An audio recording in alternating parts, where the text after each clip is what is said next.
안녕하세요. 오늘도 사연살롱을 찾아주셔서 감사합니다. 저는 경기도에 사는 30대 여성입니다. 여러분들은 꽃을 좋아하시나요? 우리 여자들 같은 경우에 꽃을 싫어하는 사람은 없죠. 별 감흥이 없는 사람은 있어도 말이에요. 저도 꽃을 좋아하는 여자 중 한 사람인데요. 그 중에서 겨울에 피우는 꽃을 좋아해요. 물론 꽃들이 각자의 이유로 아름답지만 저는 그 중에서 겨울에 피우는 꽃을 좋아해요. 겨울을 맞이하며 추위와 함께 피우는 꽃을 아시나요? 바로 아네모네예요. 아네모네는 보라색, 분홍색, 빨간색, 하얀색 등의 색으로 피어나죠. 그리고 아네모네는 그리스어로 바람의 딸을 뜻하는데 그게 아네모네의 꽃잎이 바람에도 흐드러지게 떨어지기 때문이래요. 그래서인지 아네모네의 꽃말은 참 슬퍼요. 기대, 기다림, 고독, 배신, 사랑의 괴로움, 허무한 사랑 등 헛헛하고 서글픈 꽃말을 가지고 있죠. 저는 오늘따라 그런 꽃말을 가진 아네모네가 머릿속에서 떠나지 않네요. 꼭 제 처지 같아서요. 그게 무슨 뚱딴지 같은 소리냐고요?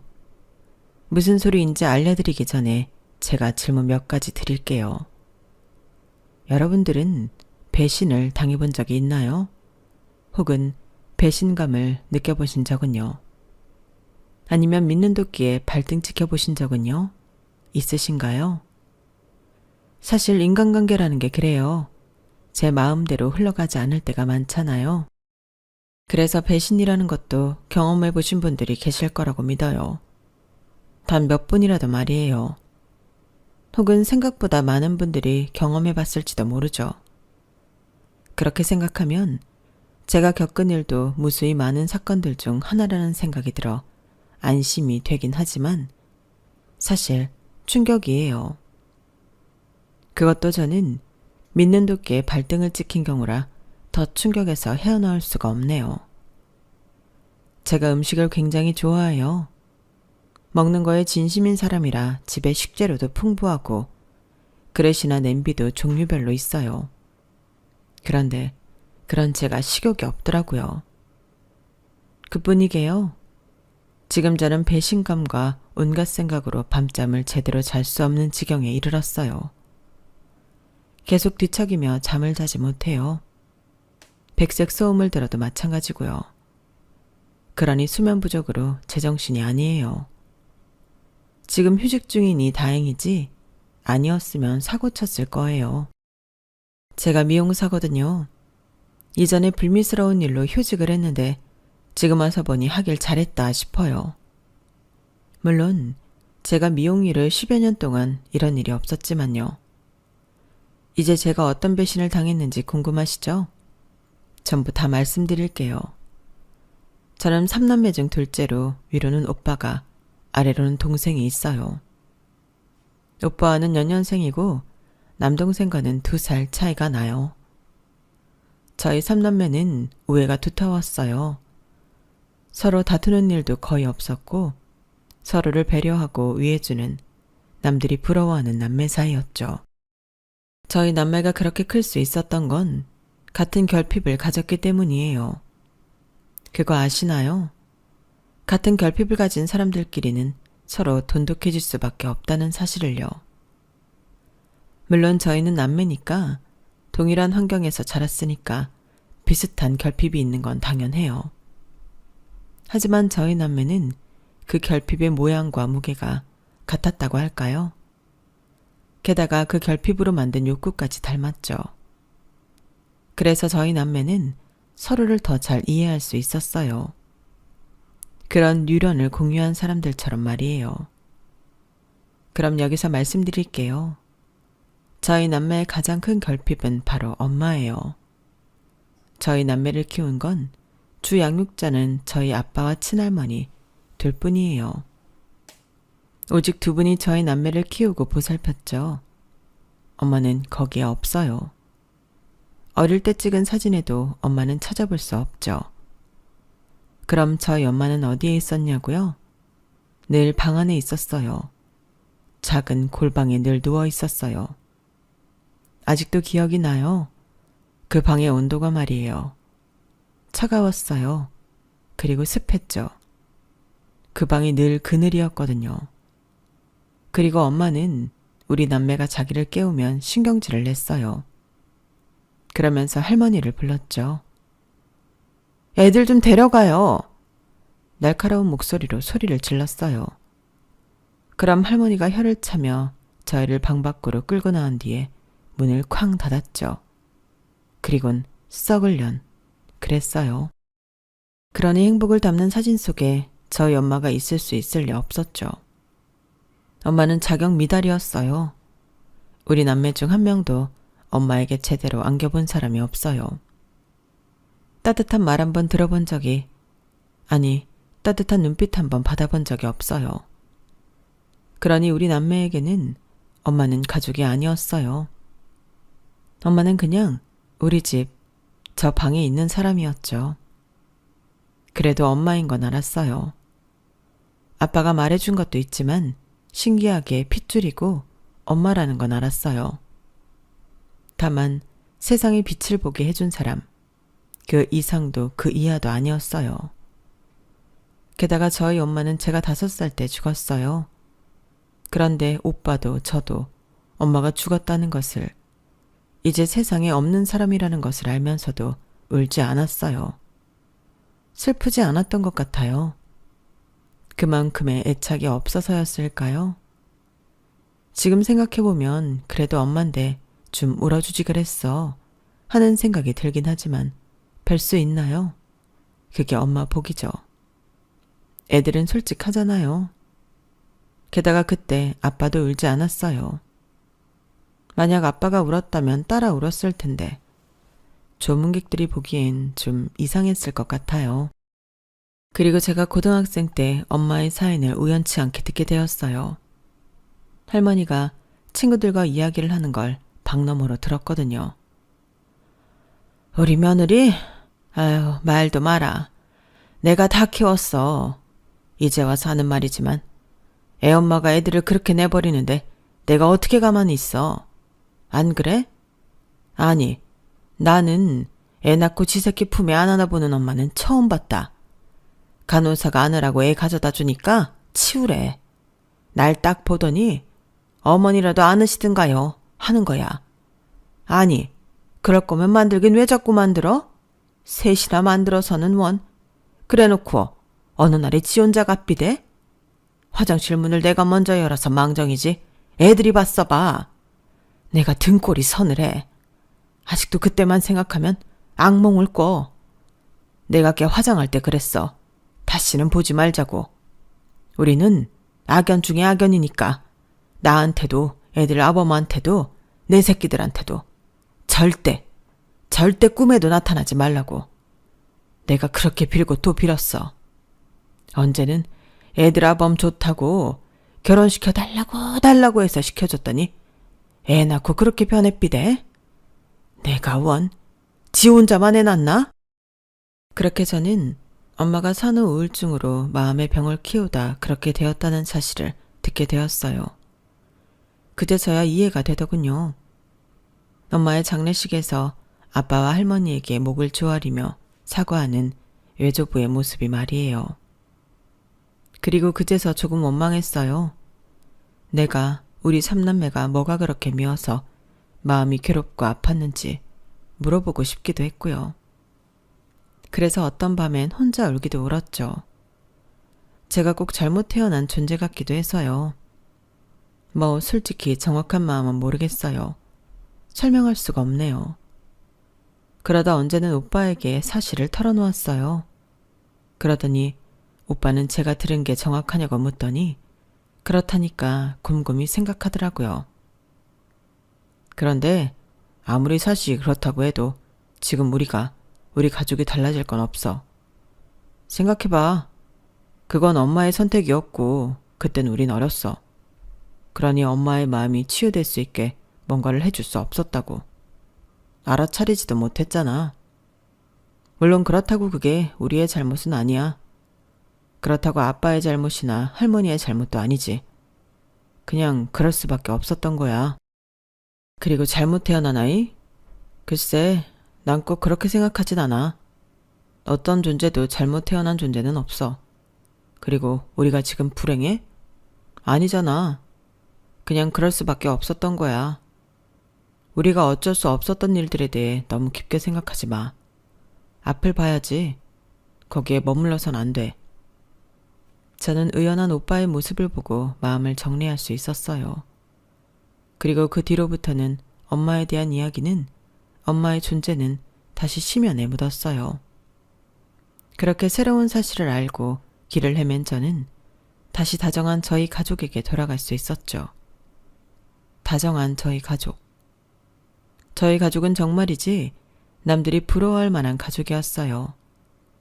유머스럽고 다정한 아빠, 엄마를 대신해 살뜰히 가족에게 헌신하는 할머니, 공부도 운동도 못하는 게 없는 든든한 오빠, 손재주가 좋고 상냥한 저, 그리고 애교스러운 남동생. 정말 누구 하나 모난 데 없는 정다운 집안이었죠. 저희 식구들은 누구보다 식구를 생각했어요. 그래서 저녁 식사는 큰일이 없는 한 함께 했고, 누군가 출근이나 외출을 할 땐 포옹을 잊지 않았죠. 그리고 저희 식구들은 방문을 절대 닫지 않았어요. 집에는 여기저기 가족 사진이 있었고, 연애 이야기나 사랑 이야기 같은 비밀스러운 이야기도 가감없이 나누곤 했죠. 생각해보면 사춘기도 크게 없었던 것 같아요. 저는 고등학생이 되어서도 아빠와 자주 데이트를 했거든요. 주로 제 옷을 사러 가거나 영화를 보거나 했죠. 그 모습은 제 주변에서도, 군인이셨던 아빠 주변에서도 놀랄 노짜였어요. 그러면서 다들 부러워했죠. 물론 소풍을 가서 도시락을 싸와야 할 때나 학부모 면담 때 다른 친구들은 엄마가 도시락을 싸주고 면담을 오잖아요. 그게 부러울 때도 있었어요. 하지만 크게 갈망하진 않았어요. 맞아요. 갈망까진 아니었어요. 저에겐 그런 것들을 해주는 할머니가 있고, 저는 할머니를 무척 좋아하니까요. 저희 할머니는 무척 따뜻한 분이셨어요. 제가 초경을 했을 때가 기억나는데, 그때 할머니는 저를 안으며 눈물을 흘렸어요. 그리고 아빠에게 전화해 케이크를 사라고 하셔서 그날 파티를 열어줬죠. 그렇게 섬세하고 따뜻한 분이셨어요. 그런데 제가 감히 어떻게 갈망할 수 있겠어요? 그리고 오빠가 군입대를 하고 부사관이 되어 다른 지역으로 발령을 받기 전까진 함께 살았어요. 제가 전문대를 나와 미용사가 되었는데 저희 집 근처 미용실에 입사해 독립하지 않아도 되었고, 남동생도 4년째 대학을 중퇴하고 친구와 옷가게를 차려서 독립하지 않았거든요. 그리고 오빠는 주말만 되면 저희 본가로 왔죠. 빠지지 않고 매주 왔어요. 그렇게 저희 가족에는 유지되었는데 이상하게 3남매의 연애 사업은 늘 빨간불이었어요. 특히 오빠는 연애만 하면 헤어졌는데 그 사유 중 하나가 오빠가 매주 본가에 간다는 이유였어요. 왜? 저희 식구는 여자친구를 이해할 수 없었죠. 주말에 집에 가는 게 이상해? 그랬어요. 그리고 저는 아빠와 오빠만큼 좋은 남자를 만나고 싶어 했는데 그게 잘 되지 않았죠. 이상하게 저한테는 아들 같은 남자만 걸리더라고요. 마지막으로 막내는 가족과 일이 먼저여서 연애를 잘 안 했어요. 귀찮아하는 것도 같았고요. 그래서 아빠가 참 걱정이 많았어요. 자기 죽기 전에 결혼은 할 거냐며 우스갯소리를 하기도 했죠. 하지만 그런 저희에게도 저에게도 봄이 찾아왔어요. 제가 한눈에 뿅 간 사람이 생긴 거예요.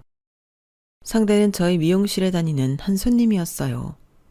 그 손님은 저희 단골로 2주에 한 번 미용실에 와 커트만 했죠.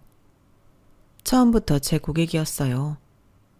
하지만 방문할 때마다 미용사를 지정하진 않아서 매번 제가 머리를 해주진 않았어요. 그러다 원장님이 제가 그분을 좋아하는 걸 알아버린 거예요. 미소 씨, 그 고객님 좋아하는 거 맞죠? 내가 보니까 알겠던데. 그럼 내가 밀어줄 테니까 잘 되면 한턱 쏴요. 그러시더니 원장님이 그 뒤로 그 고객님이 오면 저한테 보내더라고요. 그렇게 한 석 달을 저만 그 고객님 머리를 다듬었어요. 그러면서 저는 이 고객님이 건축업에 종사하신다는 사실과 혼자 산다는 거, 싱글이라는 거, 데이트를 해본 지 오래되었다는 걸 알았죠. 그리고 다음 만남 때 펌을 추천했어요. 그런데 거절하더라고요. 어차피 안전 못 쓰면 망가질 거라고요. 저는 아쉬운 마음에 고개를 끄덕이고 머리를 자르기 시작했어요. 그런데 손님이 이런 말을 하는 거예요. 그런데 남자들이 연애만 하면 파마를 한다는데 왜 그러는 거예요? 저는 그런 말을 하는 게 너무 귀여워서 막 웃었어요. 그리고 저도 모르게 말했죠. 그럼 손님도 파마하시겠네요. 저랑 연애하시면. 그리고 쨍 하고 제가 제 말에 놀라 가위를 떨어뜨렸어요. 그러니 손님이 괜찮냐고 하는 거예요. 저는 당황해서 정신없이 머리를 커트하고 주랭랑을 쳤어요. 계산도 못하고 말이에요. 그리고 다음번에 손님이 또 오셨는데 그때 제가 한 말 기억하냐고 제가 은근히 물었어요. 그러니 기억한다고 해요. 그래서 그럼 끝나고 뭐 하냐고 물었죠. 그러니 당황한 표정을 짓는 거예요. 아, 전 연애할 생각이 없어서 이렇게 말하더라고요. 그렇게 제 사랑도 끝났구나 싶었어요. 고객도 잃고요. 원장님한테도 망연자실하며 말하고 위로주까지 마셨어요. 그런데 2주 뒤에 또 그 손님이 온 거예요. 그리고 이번에는 저한테 머리를 박겠다고 했어요. 그래서 제가 이번에도 커트하면 될까요? 물으니 이번엔 펌을 한다고 해요. 그래서 연애하시는구나 이렇게 생각하고 2시간을 멍한 상태로 펌을 했거든요. 그런데 이 손님이 저한테 끝나고 어디 가냐고 묻더라고요. 그래서 집에 간다고 하니까 식사를 하자고 해요. 저는 너무 놀라서 아무 대답을 못했어요.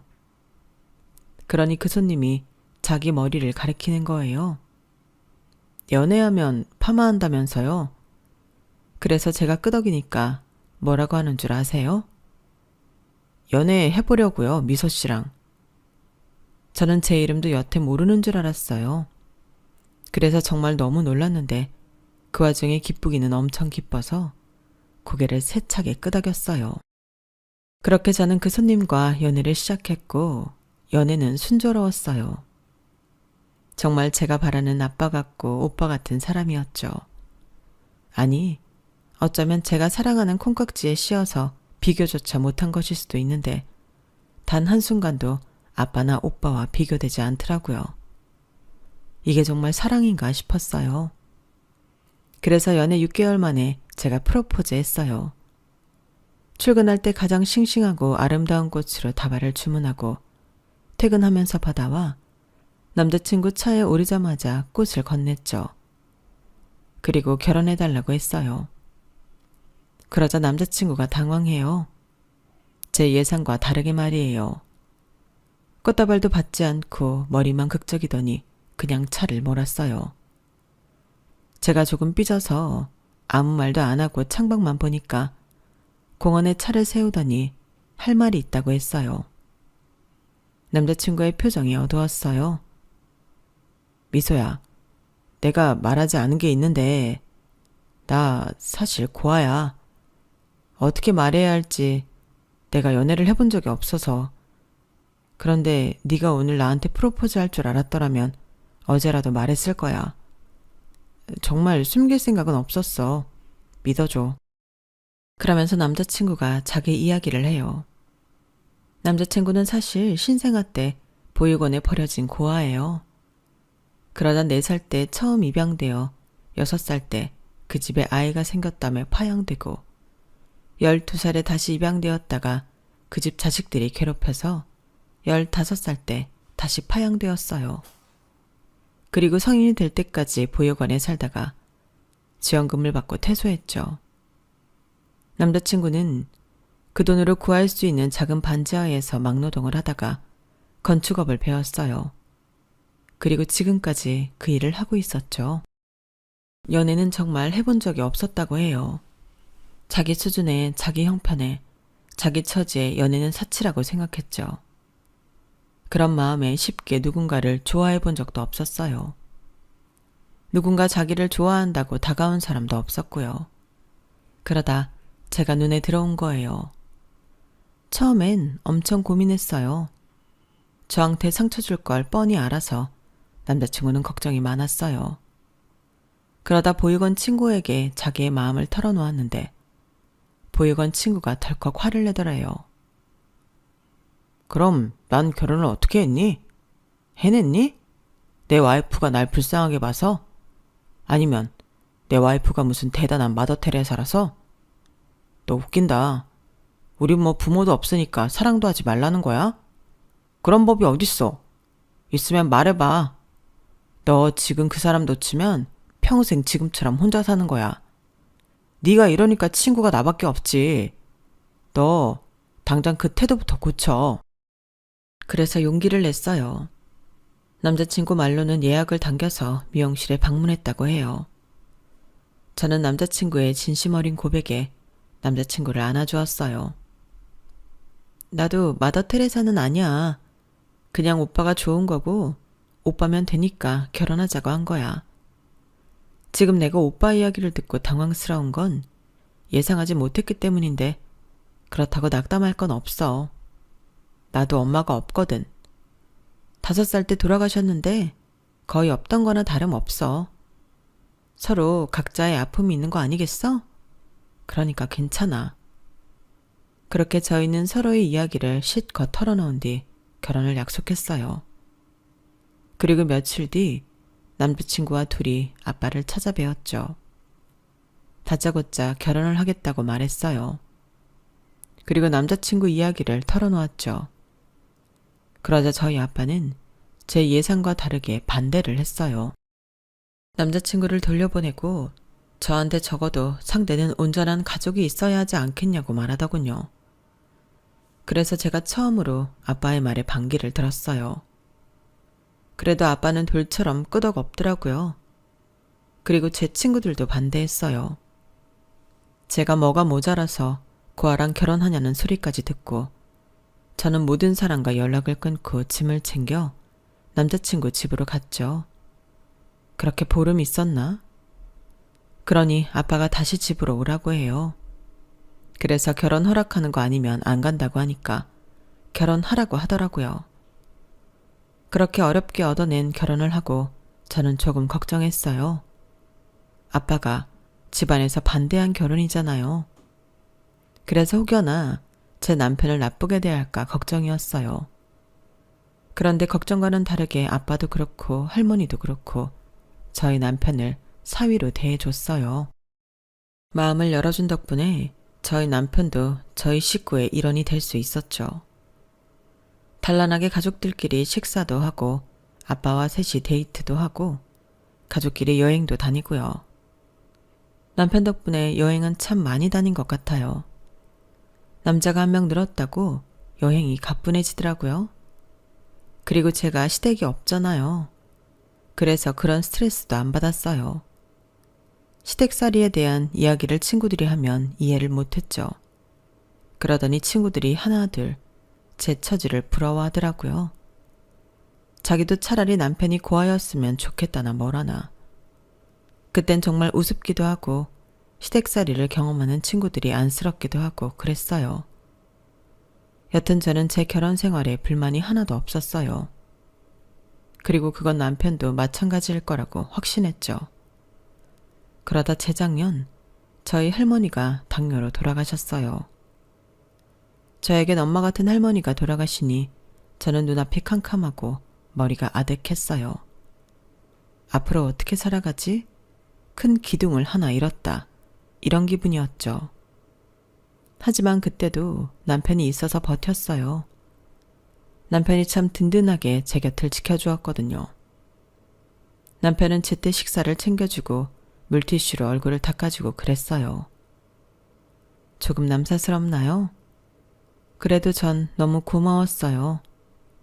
그런데 웃긴 일이 일어났어요. 바로 그렇게 다정했던 제 남편이 변한 거예요. 어떻게 변했냐고요? 너무 차갑고 냉담하게 변했어요.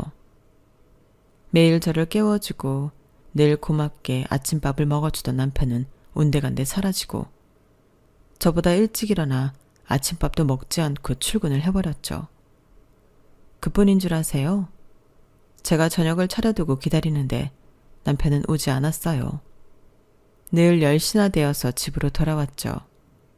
그것도 술에 취해서 말이에요. 저희 남편, 술이라곤 입에도 못 대는 사람이에요. 그런데 무슨 이유인지 매일 술을 마시고 늦게 집에 들어오더라고요. 그리고 집에 들어와서는 저를 본체 만취하더니 소파에 누워 잠을 자는 거예요. 그러니 매번 나누던 따뜻한 대화나 포옹, 그런 것도 사라졌죠. 그래서 저는 집에서 혼자 밥을 먹고 혼자 장을 보고 혼자 청소를 하고 뭐든지 혼자 했어요. 그러던 어느 날, 그날도 어김없이 소파에서 자는 남편을 보고 한숨을 푹푹 쉬면서 안방에 들어가 침대에 누웠어요.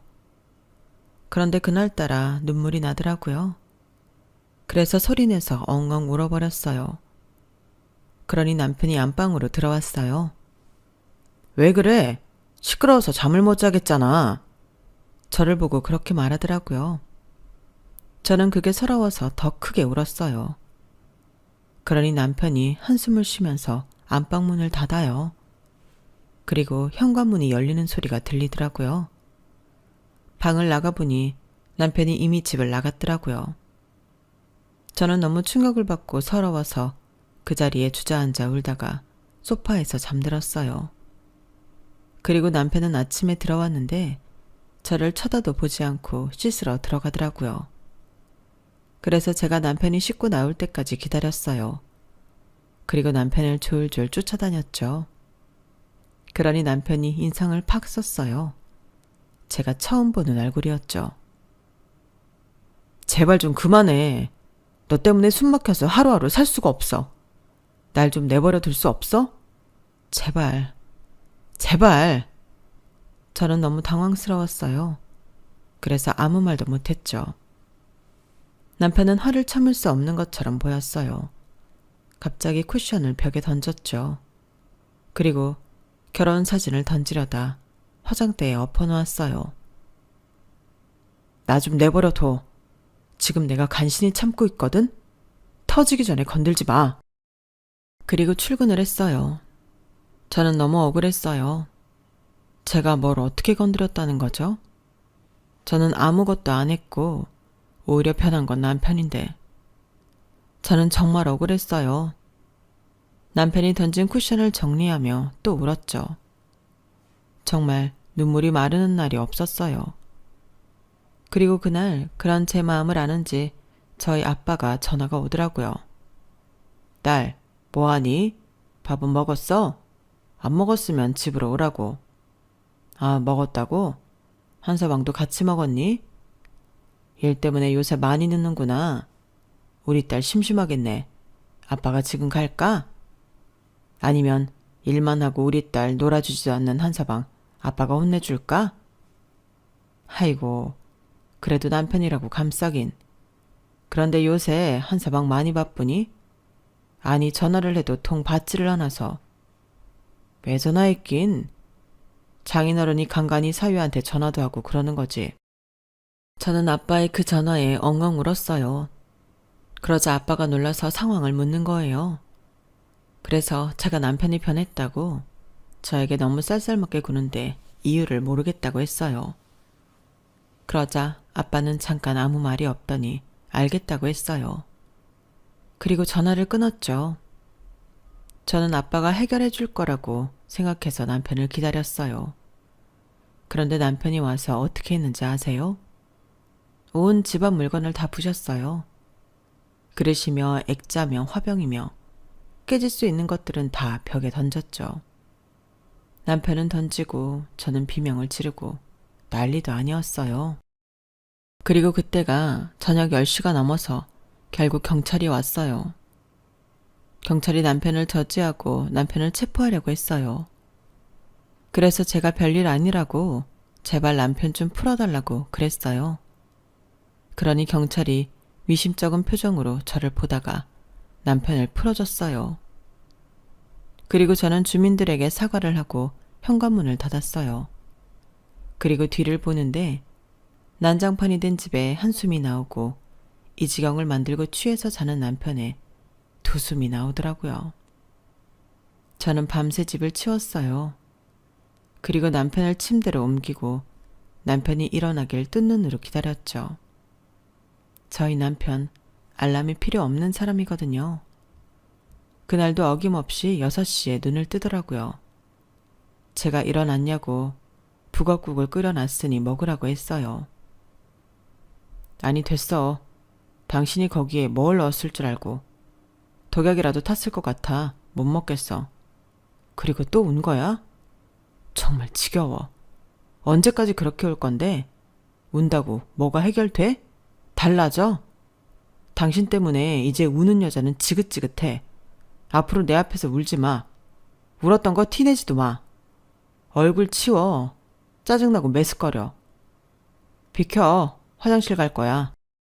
남편이 그 말을 하면서 일어나는데 저는 터져버렸어요. 남편에게 빽 소리를 질렀죠. 당신 대체 왜 이러는 거야? 내가 뭘 그렇게 잘못했길래 이렇게까지 하는 거야? 아무리 생각해봐도, 머리에 쥐가 날 때까지 생각해봐도 내가 당신한테 요 근래 잘못한 게, 아니 뭘 한 게 없는데 대체 나한테 왜 이러는 거야? 갑자기 뭐 정신병이라도 걸렸니? 아니면 나를 정신병 걸리게 만들고 싶어졌어? 다른 여자가 생긴 거야? 도대체 말을 해봐. 얼토당토 안 한 이야기여도 내가 들어줄 테니까. 제 울분을 듣자 남편이 픽 하고 웃어요. 그래, 네가 뭘 잘못하진 않았지. 그런데 그게 문제라고 생각은 안 해봤어? 그리고 여자? 여자라면 이 말 하기가 좀 더 쉬웠으려나? 그래, 너 괴로운데 늦게 말해서 미안해. 우리 이혼하자. 너랑은 이제 1분 1초도 같이 있고 싶지 않아. 저는 고통스러웠어요. 남편에게 제 마음을 알아달라 호소한 결과가 이런 소리일 줄은 몰랐거든요. 우리 천사 같던 남편은 지금 어디로 간 걸까요? 이혼이라뇨. 저희 부부 정말 그 어떤 문제도 없었어요. 그런데 이혼이요? 전 정말 하늘이 무너지는 기분이었어요. 그래서 제가 아무 말도 못하자 남편은 서랍에서 종이 한 장을 꺼내 저에게 던졌어요. 휙휙 종이가 힘없이 제게 떨어지는데 이혼 합의서더라고요. 재산은 너도 나도 없으니 문제될 거 없고 애도 없으니 문제될 거 없지? 적당히 쓰고 제출해. 그리고 제가 우니까 남편이 욕을 하면서 옷만 갈아입고 출근을 하러 나갔어요. 저는 닫힌 현관문이 꼭 남편의 마음 같아서 엉엉 울었네요.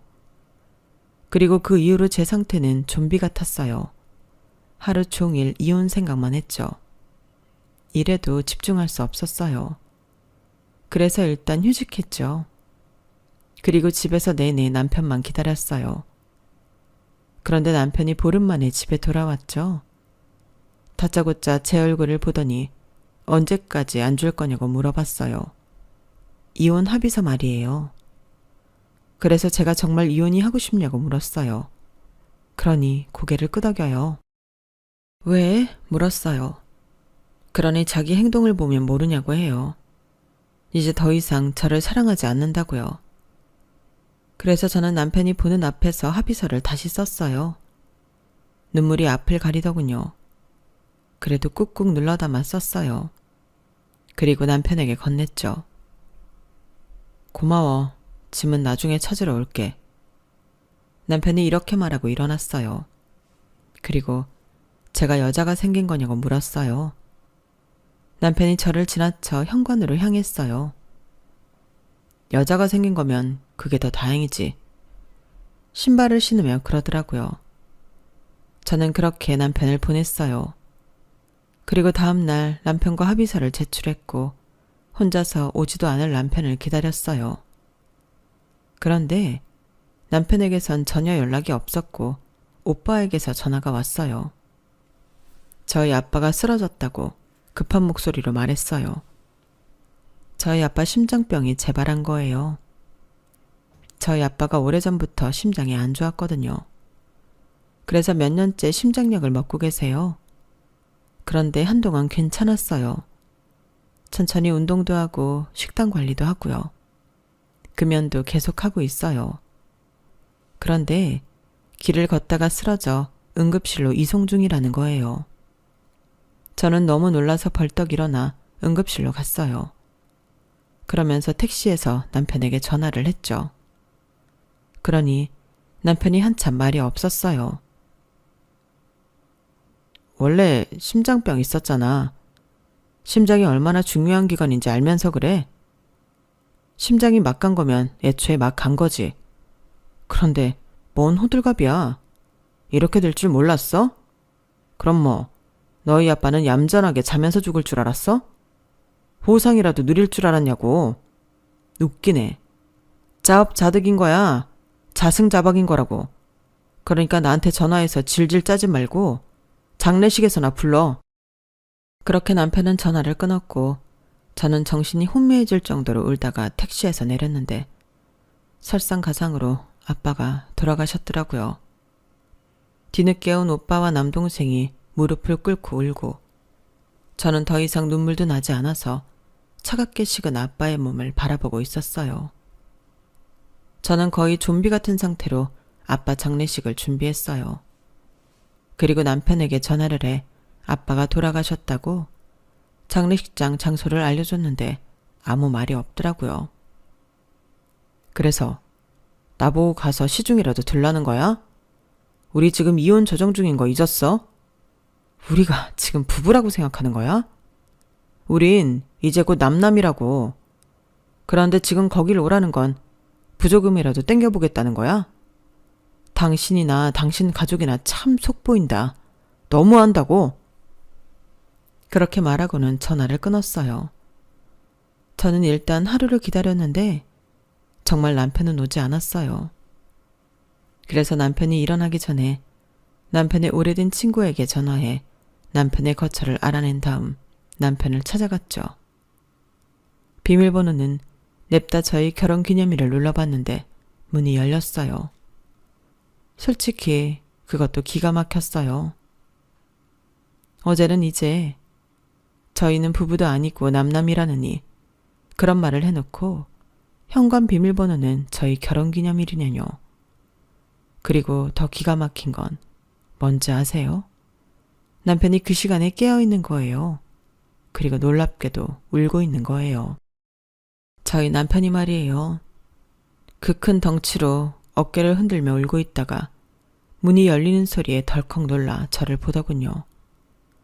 얼마나 울었는지 눈이 팅팅 부어서 토끼 눈이 되어 있었어요. 저는 덜컥 화를 내려는 마음이 온데간데 사라지고 놀라서 남편에게 다가갔어요. 무슨 일이야? 왜 울어? 어디 아파? 제가 물으니 남편은 저를 안고 막 울어요. 그래서 제가 무슨 일이 있는지 물었어요. 그러니 미안하다는 말만 반복해요. 저는 통 그 속사정을 알 수가 없었어요. 그런데 울음이 거의 멎은 남편이 실토를 하더라고요. 어제 장인어른 장례식에 안 가서 미안해. 오늘도 가지 않았으니 오늘도 미안하고. 그리고 이제까지 모진말 했던 것도 상처 줄 행동을 했던 것도 다 미안해. 너무 어리석고 미숙한 말과 행동들이었어. 이미 상처는 다 받았겠지만 미안해. 하지만 용서해달란 건 아냐. 이혼을 물러달라는 말도 하지 않을게. 내가 어떻게 무슨 자격으로 그런 말을 할 수 있겠어. 내가 너한테 어떤 상처를 줬는데. 그래도 이 말은 믿어줄래? 단 한순간도 널 사랑하지 않은 적이 없었어. 앞으로도 그럴 거고. 저는 그게 대체 무슨 말이냐고 물었어요. 그러니 남편이 한숨을 푹 쉬더니 아빠 얘기를 해요. 장인어른 처음에 우리 반대하셨잖아. 내가 고아라서 말이야. 그리고 우린 그 역경을 딛고 결혼을 했지. 아니, 했다고 생각하지. 하지만 그게 다가 아니었어.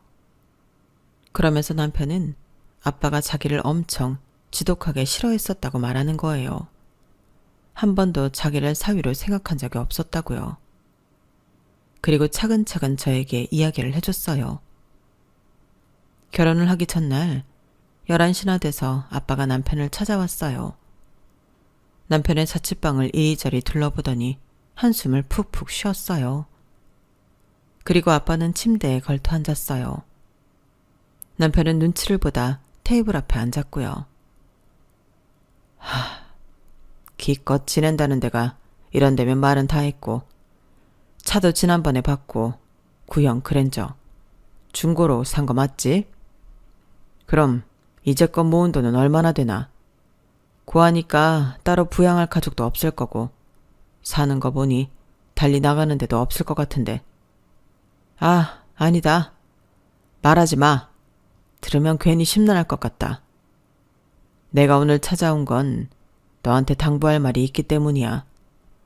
우리 미소, 엄마는 없지만 그의 모자라지 않게 사랑받으며 큰딸이야. 너도 알겠지만 그런 애가 뭐가 모자라서 너 같은 고아를 만나 결혼을 하겠다는 건지 애비로서 도무지 이해가 되지 않는데, 나는 말이야, 우리 미소가 꼭 사랑받은 놈에게 시집가길 바랐어. 그래야 서로 사랑을 주고받으며 살 수 있으니까 말이야. 너처럼 사랑도 모르는, 받아본 적도 없고 준 적도 없는 놈한테 보내기는 아직도 싫다 이거야. 그리고 왜 너처럼 부모 없는 애들은 막노동에서 머무르는 거냐? 건설업 현장직이라지만 쉽게 말하면 막노동이잖아. 가방줄 짧은 건 말할 것도 없고, 그래도 우리 미소는 전문대로도 나와 밥벌이 하는데, 그래도 전문대는 나와야지 요즘 시대에. 그리고 난 네 인상도 싫다. 부모 없는 거 티내는 것도 아니고 칙칙하고 어두워서는. 삶의 불행을 네가 다 짊어지고 사니? 아니잖아. 그렇게 아빠는 쉬지 않고 남편을 비난했어요. 남편은 처음 보는 아빠의 모습에 당황해서, 그리고 자기조차 그렇게 생각하고 있었기 때문에 고개를 조아렸죠. 그리고 아빠는 지금 당장 생활기록부를 보여달라고 했어요. 그래서 남편이 노트북으로 생활기록부를 보여주자 아빠는 한참을 읽었어요. 솔직히 저희 남편 학교생활 참 성실하게 했어요. 반장이나 부반장을 할 성격은 아니었어 그러진 않았지만 결석 한 번, 조퇴 한 번 없었고 성적도 우수했죠. 대학을 가지 않은 건 순전히 학비 때문이었어요. 기타 생활비나 대학을 가면 만만치 않잖아요. 그런데 아빠가 노트북을 휙 남편에게 건넸어요. 이거 다 너 고아라. 불쌍해서 이렇게 적어둔 거다. 난 안 믿는다. 원래 보고 배우는 게 엄청 중요한 거거든. 그리고 결혼을 해서는 남편을 무시하는 건 기본이었어요. 식당에 가면 매번 인원수를 남편을 제외하고 말했죠. 그리고 수저나 물을 주지 않기도 했고요. 저와 떨어뜨려 제일 끝 모서리에 앉히기도 했어요. 그땐 몰랐는데 남편이 이야기하니 새록새록 생각나더라고요. 그리고 저는 매번 그런 자리에서 아빠가 계산을 한 줄 알았는데 남편이 했다고 해요. 남편이 계산한 걸 이제껏 아빠가 생색낸 거였어요. 그뿐만 아니라 아빠는 제가 없을 때 가감없이 남편을 비난했죠. 제가 남동생과 부엌에서 식사 준비를 하고 있을 때 주로 그랬다고 했어요. 요새 후원금 받으려고 저런 방송하는 가난뱅이들이 많더라. 너는 그런 방송하자고 요청 안 받아봤니? 아, 하긴 저런 방송도 특별한 사연이 있거나 애가 참 착하거나 그래야 방송을 하지. 안 그래? 너는 이도저도 아니잖아. 그냥 고아라고 다 방송하진 않겠지. 그리고 뭐 하나 아빠 성에 차지 않는 행동을 하면 족보 없는 놈들이 뭐 그렇지 뭐. 별 기대도 안 했다. 내가 왜 이런 애한테 내 귀한 딸내미를 허락했는지 내가 미쳤었지. 지금이라도 이혼해. 알겠냐? 하셨어요. 그리고 최근 할머니 장례식에서는 이런 일이 있었어요. 둘째 날이 지난 새벽이었는데요. 남편이 옆에서 절 잘 보살피다 절 재우고 혼자 밖에서 담배를 태우고 있었어요. 그런데 아빠가 슬그머니 오셨어요. 머리도 큰 놈이 장인어른 앞에서 담배나 뻑뻑 피우기는 빨리 꺼라.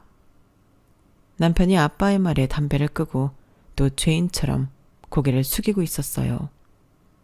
그 모습을 보더니 아빠는 혀를 찢찢 차고 손가락질을 했죠. 남자가 이렇게 자신감이 없어서야 그러니 오늘도 이러지. 원래 둘째 날이 사람이 제일 많이 오는데 그중에 이 손님은 한 명도 없었다. 너는 참 이래저래 도움이 안 되는구나. 우리 딸에게 할머니는 그냥 할머니가 아니야. 엄마이자 할머니지. 그걸 아는 놈이 이런 식으로 굴어? 돈도 안 되고 널 대체 어떤 식으로 예뻐해야 하냐? 너는 정말 내 인생에도 내 딸 인생에도 하등 도움이 안 된다. 정말 내 딸이 네 어떤 부분을 보고 결혼을 하겠다고 한 건지 뭐 책이라도 잡은 거 아니냐? 어디 한번 말 좀 해봐라. 남편은 그 어떤 말도 하지 못하고 폭격 같은 아빠의 말을 들었어요. 그리고 저한테 말하기를 그날 이후로 결심했다고 해요. 이혼을 하겠다고요. 그게 저를 위해, 본인을 위해, 아빠를 위해 가장 좋은 선택일 것 같다고요. 그래서 그랬다고 해요. 저에게 모질게 대한 거, 모진 말을 한 거 다 정떼게 해서 이혼해도 후련하게 하라고 그랬던 거래요. 그 말을 저는 믿고 싶으면서도 온전히 믿을 수 없었어요. 저에겐 천사 같은 아빠가 그런 짓을 했으리라 상상도 못했으니까요. 그러자 남편이 편지를 내밀더군요. 아빠가 결혼 전에 자기를 찾아왔을 때 돌아가기 전에 준 거래요. 저는 천천히 그 편지를 읽어봤어요. 아빠의 글씨체가 맞았고 그리고 거기에 써있는 내용은 감히 제가 상상도 못할 것이었죠. 내가 내 사위가 된 이상 이것들은 지켜줘야 한다. 절대적으로 우리 집에 복종해라. 너처럼 족보 없는 고아에게 우리 집은 너무 과분하다. 그러니 복종해라. 어떤 일이든 군소리 말고 해라. 남자가 하늘이 아니라 너에겐 처가가 하늘이다. 절대 내 뜻을 내세우지 마라. 내가 볼 때든 보지 않을 때든 무조건 말 못하는 개처럼 살아라. 아니, 개보다도 못하게 살아라. 배운 것 없는 내 말을 다 들어줄 만큼 내 딸은 착한 딸이니 그걸 믿고 나대지 마라. 그리고 매달 50만 원을 내게 입금해라. 이유는 내게 말하지 않아도 알겠지. 네가 장인에게 50만 원은 줄 수 있는 남자라는 걸 보여라. 아니면 자격이 없는 것이다. 마지막으로 네 부모를 찾아라. 내 부모가 백만장자일지 누가 아냐? 찾아서 나한테 보고해라. 편지엔 그렇게 적혀 있었고 저는 남편의 말을 믿을 수밖에 없었어요. 그리고 무너진 남편의 얼굴을 보고 물었어요. 정말 부모를 찾았냐고요. 그러니 남편이 고개를 끄덕여요. 그런데 친엄마만 찾았다고 해요. 친엄마는 시장에서 김밥을 팔고 있다고요. 그래서 그걸 장인어른에게 말씀드리니 뭐라고 하셨는 줄 알아? 혀를 쯧쯧 차면서 너는 어김없이 나한테 도움이 안 된다 이러셨어. 아마 정말 백만장자이길 기대하셨나 봐. 그런데 다음날 친엄마한테 연락이 온 거야.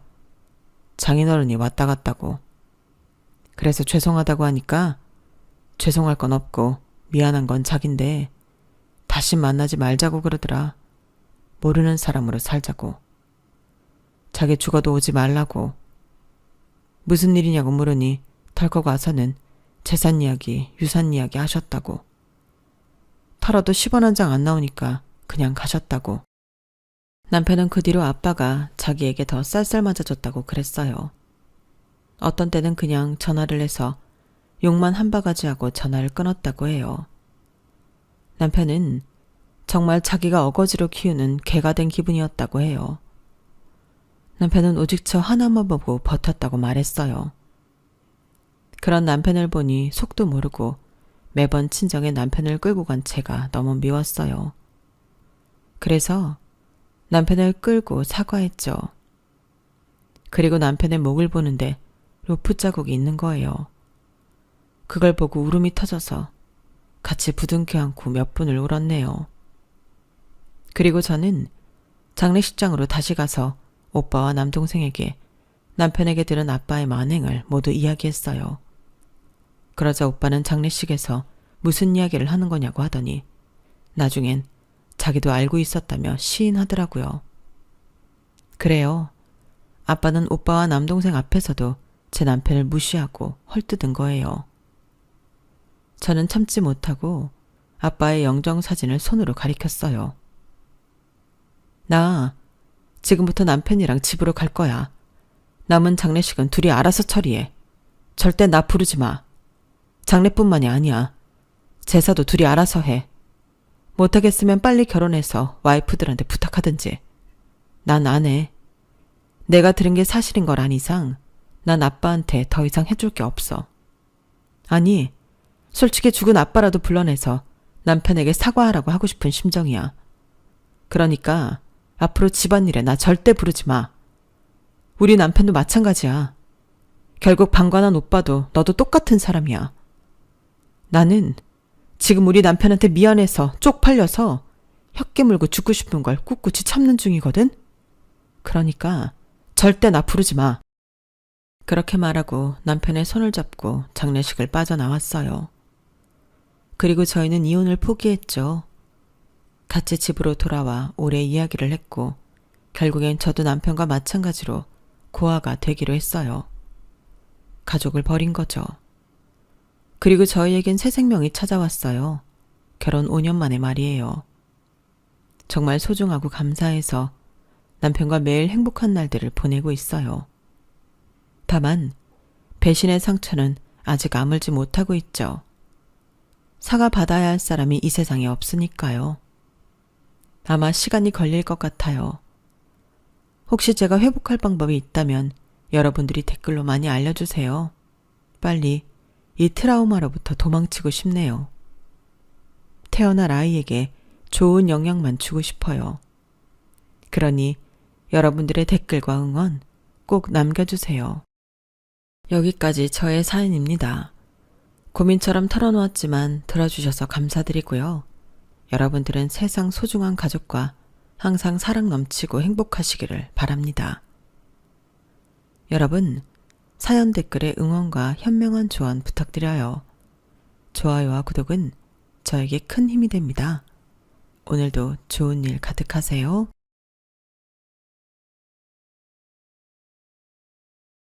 안녕하세요.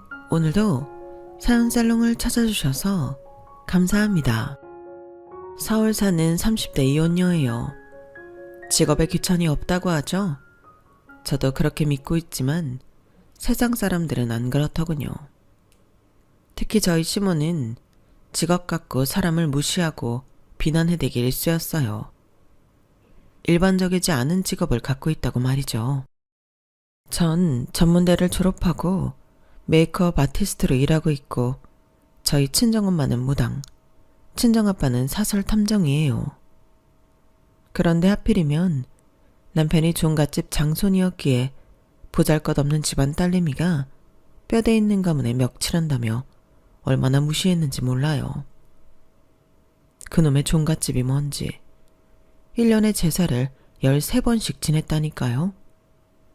제사 꼬박꼬박 지내며 때마다 상다리 부러지게 차리려니깐 산 사람도 죽겠더라고요. 요즘 세상에 누가 1년에 13번씩 제사를 지낼까요?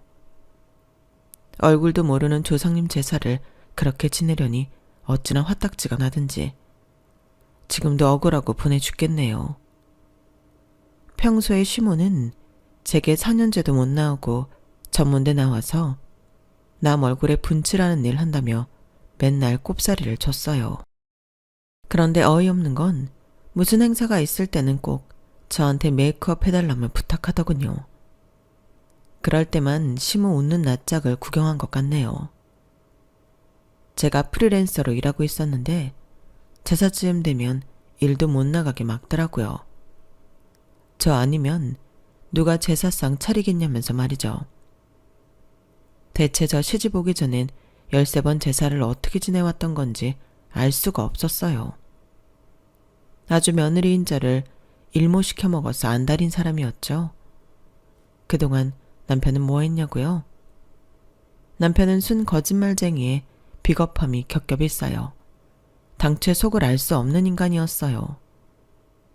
키 185에 겉만 번지르르 해서 잘생기고 멀쩡한 사람인 줄 알았는데 역시 사람은 외모로만 판단할 건 아닌가 봐요. 특히나 평생을 함께 살아야 할 사람인데 눈에 콩깍지 씌인 채로 그냥 결혼까지 해버렸네요. 저희 친정엄마는 워낙 착하고 순한 분이니 결혼 전에 이렇게 당부하셨어요. 미연아, 여자는 결혼하면 벙어리 3년, 귀머거리 3년, 장님 3년이라고 했어. 아무리 너와 강서방이 쿨한 신세대라고 해도 무던한 인내심이 필요한 게 바로 결혼 생활이야. 요즘 이혼도 쉽게 생각하는 시대지만 웬만하면 이혼하지 말고 최대한 노력해봐. 끝까지 말야. 하지만 전 친정엄마 말을 지키지 못하고 남편과 끝내 갈라서고 말았네요. 이러한 선택은 저희 엄마 탓도 있어요. 어렸을 적 저희 친정엄마가 친할머니로부터 끔찍하게 당한 시댁살이를 목도했기 때문이에요. 친정엄마가 아빠와 만나고 절 임신하고 결혼하게 된 스토리를 들으면 진짜 끔찍한 스릴러 영화를 보는 것 같아요. 그놈의 시댁 때문에 말이죠. 절대 이혼은 안 된다는 엄마 말 안 듣고 이혼해버린 건 잘한 일 같아요. 제가 엄마처럼 인내하며 살다가는 미쳐버렸을 거예요. 아마 남편과 저 사이에 아이가 없었기에 더 쉽게 결정 내릴 수 있었던 것 같기도 하네요. 결혼하자마자 아이를 둘, 셋 정도는 바로 갖고 싶었어요. 평소에 지나가는 아이들만 봐도 너무 귀여워 죽겠거든요.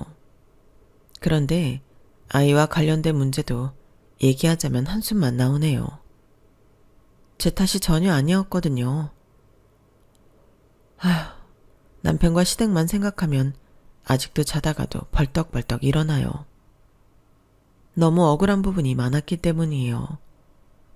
사연살롱 구독자 여러분들께서 제 억울함 좀 풀어주시겠어요?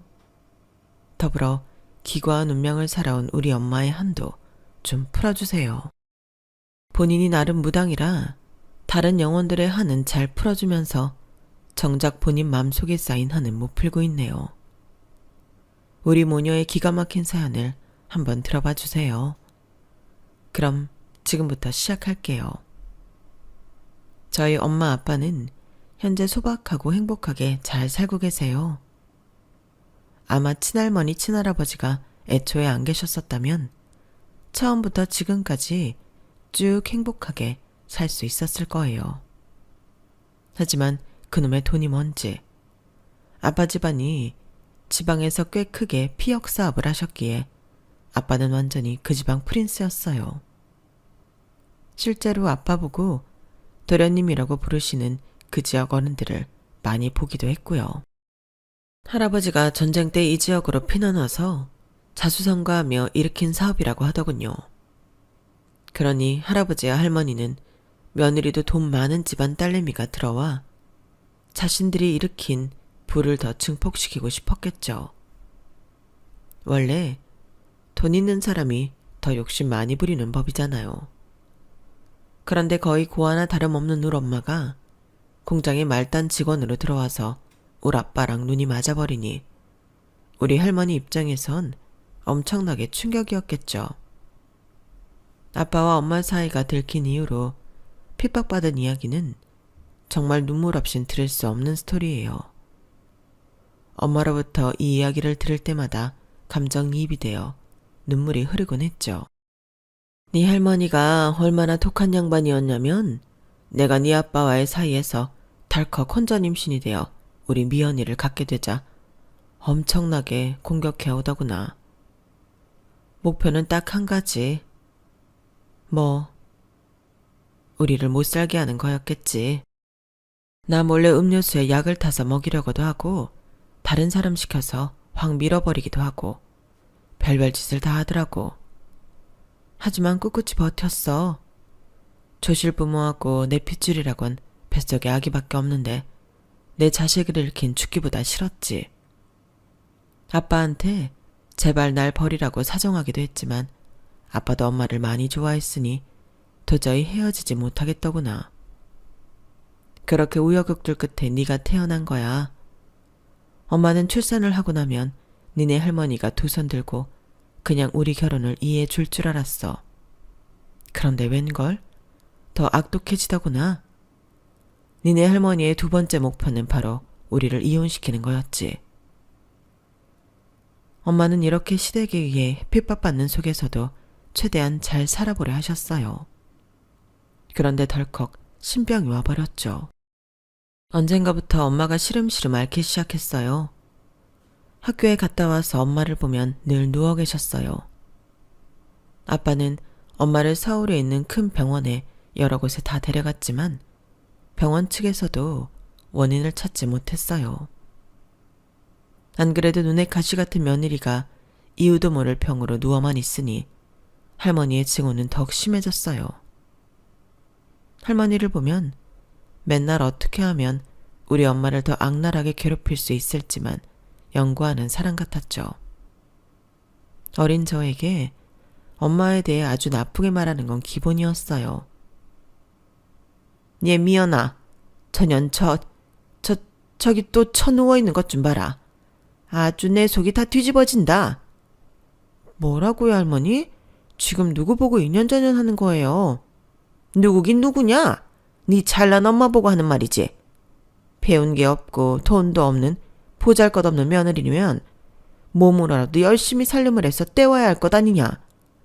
그런데 맨날 저렇게 머리에 허연 띠 둘러매고 앓고만 있으니 아휴, 지금 시애미한테 시위하는 건지 뭔지 속에서 열불이 터진다니까.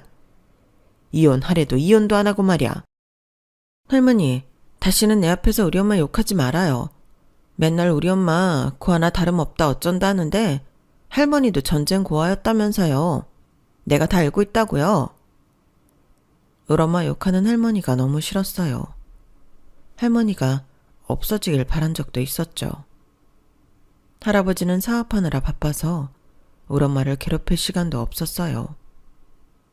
모든 원흉은 할머니였죠. 신병에 걸려 생사를 오가는 엄마가 할머니로부터 구박받는 게 너무 불쌍하여 제가 엄마의 호위무사가 되어졌어요. 엄마는 온몸이 아픈 게 처음엔 신병인 줄도 몰랐어요. 어쩔 땐 고열이 올랐다가 어쩔 땐 무섭도록 하혈을 했어요. 그러다가 낭떠러지에서 지푸라기 잡는 심정으로 죽기 전에 굳이라도 한번 해보자 해서 무당집에 갔어요.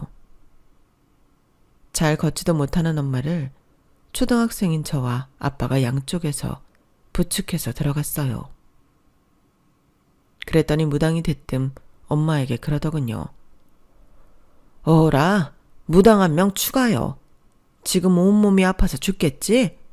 몸부림을 쳐서라도 이놈의 신병 커버하고 싶지. 근데 만일 네가 커버하면 저 오른쪽 꼬맹이한테 그대로 내려가니 웬만하면 받아들여. 무당이라고 뭐 특별하게 다른 거 없어. 우리도 일반 사람과 똑같아. 네 몸 안 아프게 하는 방법은 신내림 받는 수밖에 없어. 엄마는 그 자리에서 주저앉아 엉엉 울었어요. 그 모습에 아빠도 저도 주저앉아 우리 세 식구가 얼싸안고 엉엉 울었죠. 그렇게 엄마는 무당이 되었어요. 어쩔 수 없이 할머니 할아버지께도 알렸어요. 예상했지만 특히나 할머니의 반응이 불같았죠. 우리 집안의 무당은 안 된다.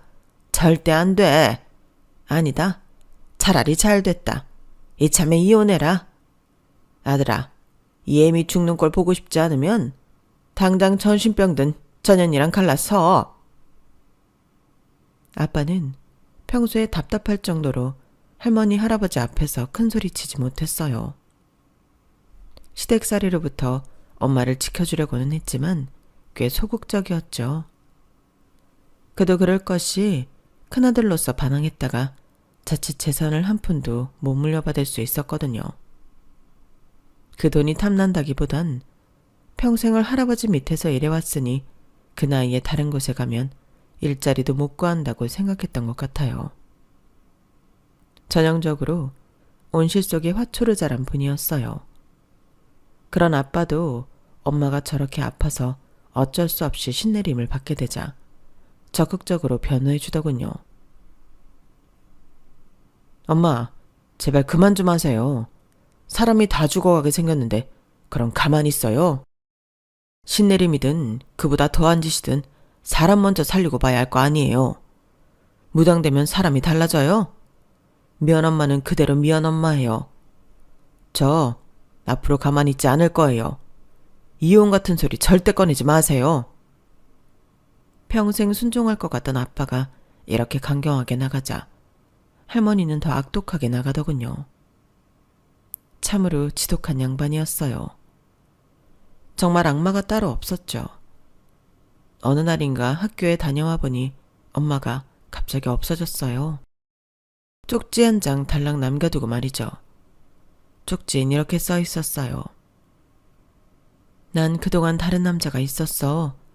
이 생활이 다 지겨워. 무당 생활을 하더라도 다른 지역에서 자유롭게 하고 싶어. 난 당신과 미연이를 더 이상 사랑하지 않아. 다른 남자랑 딴 살림 차릴 거야. 절대 날 찾지 마. 책임감이라면 전쟁터에 나간 군인보다 더 투철한 우리 엄마가 저와 아빠를 뒤로하고 집을 나가버리다니 믿을 수 없었어요. 너무 큰 충격이었죠. 울부짖으며 아빠에게 당장 전화했어요. 아빠, 엄마가 쪽지만 당장 남겨놓고 집을 나갔나 봐요. 얼른 집에 들어와 봐요.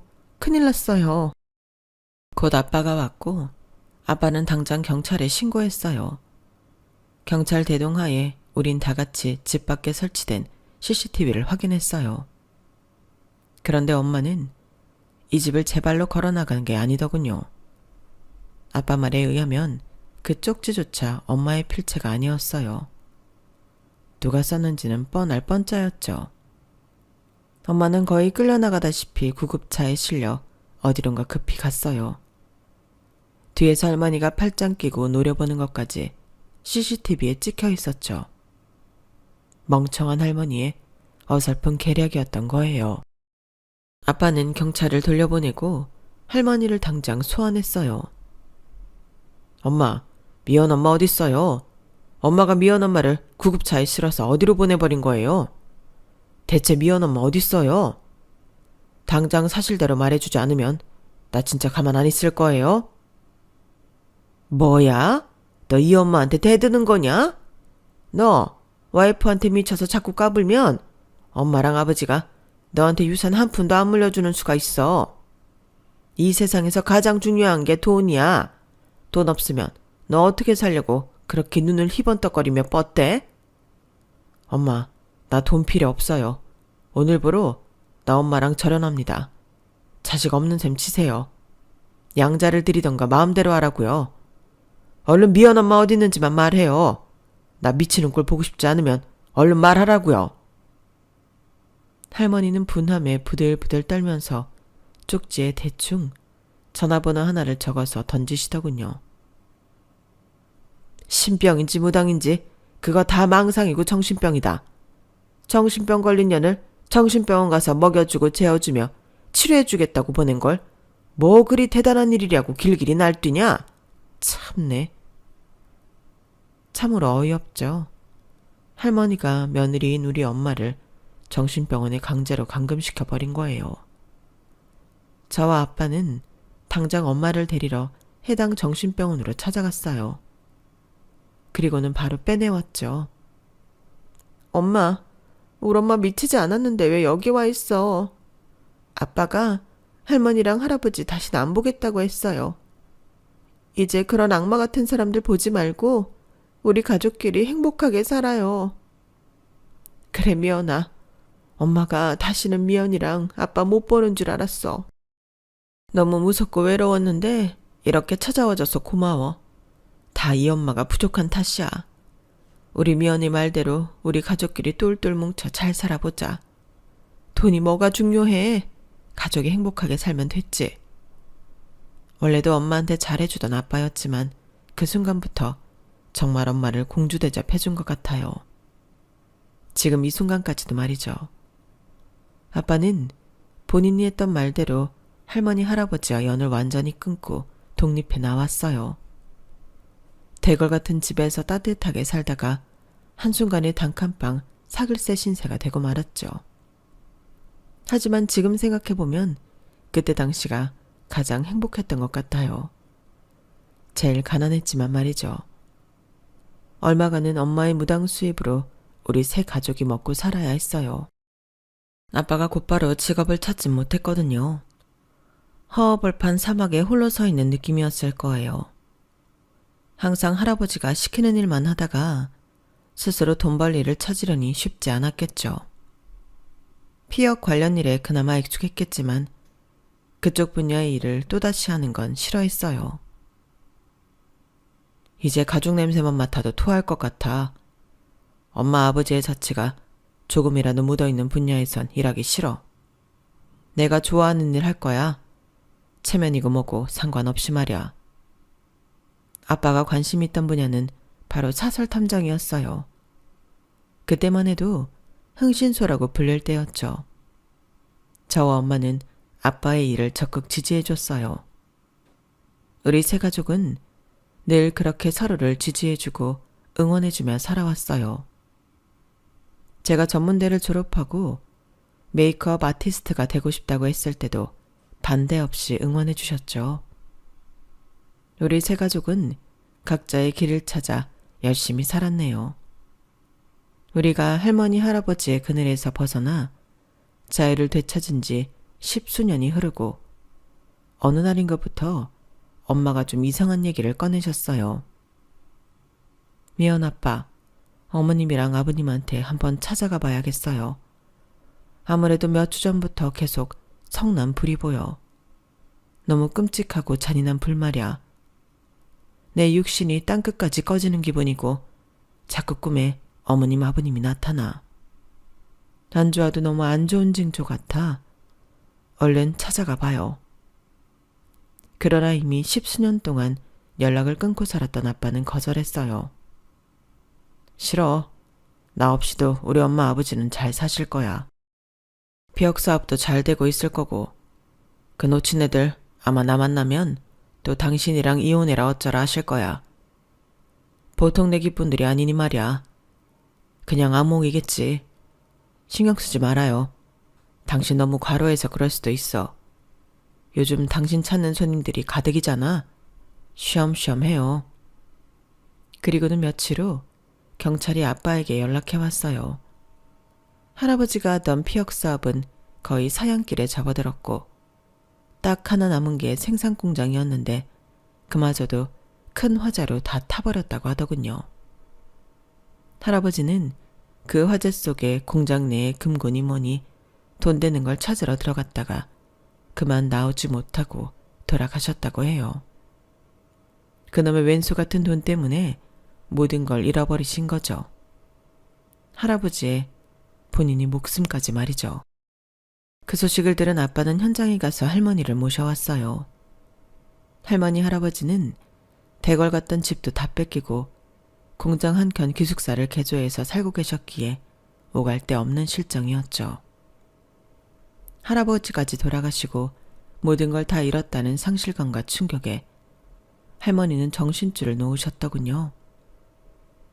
10수년 만에 만난 할머니는 더 이상 꼬장꼬장하고 호랑이 같은 사람이 아니었어요. 건장했던 체격은 한 20kg은 넘게 빠졌는지 할머니가 되어 있더군요. 백발이 성했고 눈에 초점이 없었어요. 허공만 바라보며 엉엉 울고 다녔어요. 엄마는 할머니로부터 당한 게 엄청 많았음에도 불구하고 힘없는 노친애가 된 할머니를 불쌍히 여겼어요. 어머님, 겨우 이렇게 초라하게 되시려고 그렇게 절 구박하셨어요? 저희 가족을 내치셨으면 보란듯이 100살까지 떵떵거리며 잘 사셨어야죠. 어떻게 사람이 이렇게 변할 수가 있어요. 제발 무슨 말씀이라도 해보세요. 전처럼 이년저년 하면서 저한테 욕이라도 좀 해보시란 말이에요. 정신줄까지 나버린 할머니는 그날부로 우리 엄마를 줄줄 따라다니는 애가 돼버렸어요. 그것도 모자라 우리 엄마한테 늘 엄마, 배고파 하면서 말이죠. 하도 엄마 곁에서 안 떨어지려고 해서 아예 옆에 앉혀놓고 무당일을 하셨어요. 저희 세 가족이 꽤 돈을 잘 벌고 있었기에 24시간 돌볼 수 있는 간병인을 두기도 했죠. 예전 일 생각하면 꼴도 보기 싫은 할머니였지만 엄마가 하도 할머니를 애처로워하니 저도 측은지심이 생기더군요. 참 마음씨 좋은 우리 엄마다운 행동이었죠. 아빠도 일을 하지 않는 시간엔 모조리 할머니 돌보는데 에너지를 쏟아 부었어요. 그런 저희 가족의 노력에도 불구하고 할머니는 딱 1년 반 정도 사시다가 저 세상으로 떠나버리셨어요. 예고도 없이 갑작스레 쓰러지셔서 중환자실에 들어가게 됐고 얼마 못 사신다고 하자 엄마가 잠깐 일을 제쳐두며 할머니 곁을 지켰어요. 할머니는 그토록 구박하던 며느리 품에서 결국 돌아가셨죠. 할머니 장례와 굿까지 정성스레 해드렸어요. 그 과정에서 가장 많이 운 것도 저희 엄마네요. 전 아직까지도 엄마의 심정이 이해가 잘 안 가요. 저 같은 평범한 사람의 머리로는 아마 죽을 때까지 그 큰 뜻을 헤아리지 못할 것 같네요. 우리 가족은 다시 일상으로 돌아왔어요. 저는 정말 밤과 낮, 새벽을 가리지 않고 미친 듯이 열심히 일했거든요. 그 결과 메이크업 아티스트로 꽤 이름을 알리게 되었어요. 유명한 사람들을 직접 만나 가까이서 메이크업 해주니 신기하기도 하더라고요. 20대엔 한 2명의 남자와 데이트도 몇 번 했어요.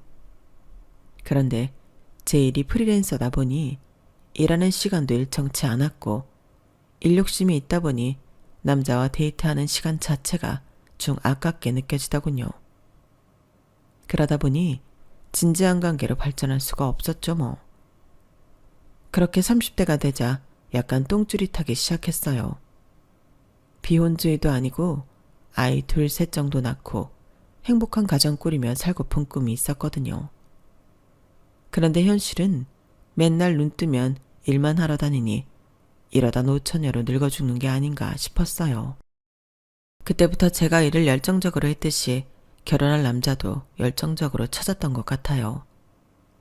주변 사람들한테 아쉬운 소리 잘 못하는데 괜찮은 남자 소개시켜달란 부탁도 넙죽넙죽했어요. 밥 한 끼 사주기도 하고 공짜로 메이크업도 해줘가면서 말이죠. 그렇게 소개팅을 몇 번 했는데 다 꽝이었어요. 제가 소개팅남을 괜찮게 생각하는 경우엔 그 남자가 절 퇴짜놓았어요. 반대로 진짜 별로인 사람이 저한테 대시하기도 했죠. 소개팅으로 짝을 찾기가 정말 어렵더군요. 그런데 남자친구를 의외의 경로로 찾게 되었어요. 저희 SNS를 보고 모르는 남자가 메시지를 준 것이었어요. 본인은 초등학교 교사며 집안도 다 교사 집안이고 이상한 사람 아니라고 설명을 장황하게 했어요. 그러면서 절 한번 실제로 만나보고 싶다더군요. 뭔가 귀여웠어요. 학생들 가르치는 교사가 설마 이상한 사람이겠어 싶어서 저도 좀 예쁘게 꾸미고 약속 장소에 나갔어요. 저도 그 남자를 사진으로만 접하고 나갔는데 얼굴이 워낙 작아서 사진상으로는 키가 작아 보이더군요. 그래서 약속 장소에서 키 작은 남자만 찾고 있었는데 저쪽에서 웬 마네킹 같은 사람이 걸어오더라고요. 얼굴이 영화배우 뺨치게 잘생기고 키도 크고 무엇보다 비율이 마네킹 비율이었어요. 그 남자의 얼굴 뒤로 후광이 비치더군요. 제 머릿속에선 종이 울렸어요. 첫눈에 완전히 반해버렸죠. 하지만 첫 만남에 체면은 차려야 했기에 최대한 정신 차리고 흠뻑 빠진 티를 안 내려 했어요. 그래도 자꾸만 저절로 올라가는 입꼬리를 주체할 수 없었죠. 장태수 씨 맞죠? 키가 이렇게 크신 줄은 몰랐어요. 제가 모델 메이크업도 굉장히 많이 했었는데 모델보다 더 모델 같으시네요. 과찬해 주셔서 감사합니다. 미연 씨야말로 너무 멋지신데요. 사실 미연 씨 개인 홈피 보고 너무 근사한 여성분이라는 생각을 많이 했어요. 메이크업 아티스트라는 말이 딱 맞는 것 같아요. 작업하신 결과물 사진으로 봤는데 정말 예술가가 따로 없더군요. 꼭 한번 개인적으로 만나 뵙고 싶었는데 이렇게 실제로 나와주셔서 진심으로 감사해요. 우린 첫 만남에 하하호호 죽이 잘 맞았어요. 서로 동갑내기라서 더욱 통하는 부분이 많았는지도 모르겠네요. 여튼 혹시라도 이상한 사람이 나오면 어떡하나 걱정했는데 다행이었어요. 그 남자도 절 좋아하는 게 눈에 보였기에 우리는 누가 사귀자는 말을 할 것도 없이 빠르게 연인이 되었어요. 남친 말대로 본인은 물론이고 가족들도 다 교사 출신이더라고요. 이 남자와 결혼까지 할지 안 할지는 확신이 안 섰지만 제가 겪어본 선생님들은 다 좋으신 분들이었기에 뭔가 안심이 됐어요. 그런데 완전히 성격 파탄인 선생도 있다는 걸 남친의 엄마를 만나고서야 알게 됐죠. 어쨌든 그땐 전혀 몰랐어요. 제가 스스로 말은 섣불지고 불구덩이로 들어가는 짓을 하고 있다는 걸 말이죠. 우리 커플은 나이가 둘 다 30대니 결혼을 생각하지 않을 수 없었어요. 만난 지 오래되지 않았지만 바로 결혼 약속을 덜컥 해버렸어요. 서로에게 콩깍지가 씌인 상태였기에 우리 둘인 서로의 집안 배경이나 직업 등에 대해서 다 오케이 했어요. 전 종갓집이라는 개념도 잘 몰랐는데 그는 종갓집의 장손이더라고요. 뭐 전통 있고 뼈대 있는 집안이니 오히려 좋다고 생각했어요.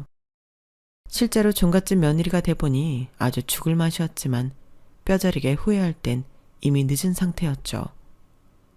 상견례 자리도 급하게 잡았어요. 제가 남친에 비해 돈을 못 버는 것도 아니니 딱히 꿀릴 게 없다고 생각했어요. 하지만 예비시모 생각은 전혀 다르더군요. 난 남의 얼굴에 분칠이나 해주는 여자 따위 며느리로 들이고 싶지 않다. 너 우리 집안이 어떤 집안인 줄 잘 알고 있지? 유서 깊은 가문에 우리 가족 모두 교사 출신이라. 태수 아버지가 좀 빨리 돌아가신 게 안타깝긴 하지만 그렇다고 이 집안의 뼈대가 무너지는 건 아니지. 그런 우리 집안을 지금 네가 무너뜨리려 하고 있어. 그리고 어이 아줌마, 무당이라고요? 아이고 참 기가 차서. 그리고 그쪽 아저씨는 뭐요? 흥신소? 미연이 너도 전문대밖에 안 나왔다며? 자식은 애미 머리 담는 법이다. 우리 태수는 종갓집 장손이라 반드시 아들을 낳아야만 하는데 네 머리 닮은 아들 낳으면 어쩌냐? 그리고 우리 아들 명의로 주택 한 채 있는 거 알고 있지?